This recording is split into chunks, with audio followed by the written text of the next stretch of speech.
Waki wa barabara ya Njabine gũthiĩ Gatũra ĩrĩa ĩnyitithanĩtie kaũntĩ ya Nyandarua na Murang'a wanjĩrĩirie mwaka wa 2020 na ũgĩcoka kũrũgama mwaka-inĩ wa 2022 nĩ ũndũ wa wagi wa mbeca, no thutha wa tabarĩra ĩyo gũcokereria kĩanjĩrĩria-inĩ kĩa mwaka ũyũ rĩu ĩkirie kũrĩka. Na nĩ tũkenetio mũno nĩ Mheshimiwa Kwenya Wathuku MP wa Kinangop tondũ wĩra ũrĩa arutĩte wa gũikara thirikari-inĩ nĩ ũteithĩtie Kinangop itũ na ũndũ wa gũtũma maendeleo maingĩ moneke, ta bara ya kuma Gatũra gũthiĩ Njabine rĩu ona nĩ ĩrĩkĩtie gũkĩra mũhaka wa kuma Murang'a ũgoka Njabine. Aikari a Njabine maugĩte barabara ĩyo njerũ nĩ kũhũthia ũkui gatagatĩ ga kaũntĩ ya Nyandarua na Murang'a, mwanya na gũkũria matũra marĩa marĩ hakuhĩ na barabara ĩyo.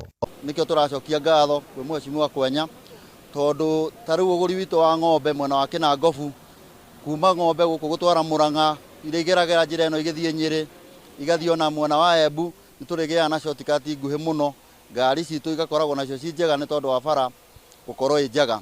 Ona ũhoro wa waru tũkĩruta mwena wa Kinangop tũtware mwena wa Murang'a, ahũri biacara nĩ marĩkoragwo twĩna njĩra njega mũno na ũhoro ũcio nĩ ũkorwo wĩ mwega. Ona ũthii wa na mbere mũnene tondũ mangĩtuona atarĩ iroto atĩ nĩ gũkagĩa barabara ya rami ĩtuĩkanĩtie mũtitũ ĩhũthie wonjoria na ĩhũthie ũthii wa na mbere na bado ĩhũthie transport ya kuma Njabine gũthiĩ Gatũra.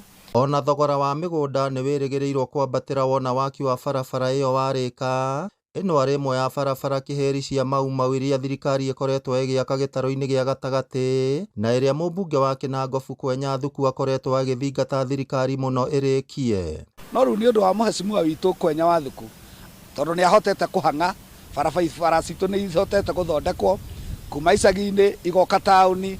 Tarĩu ũngĩthiĩ ta barabara ya kuma Karangatha gũthiĩ ũguo rwa Nyambo nĩ ũkuona nĩ ihotete kũgĩra andũ arĩa mararĩ icagi-inĩ ĩkamarehe taũni. Rĩu koguo wonjoria ũkambatĩra, irio ciao itituĩkĩte atĩ nĩ ihingĩrĩirio. Ngĩribotera Inooro TV kuma kaũntĩ ya Nyandarua, rĩtwa rĩakwa nĩ Simon Ngure.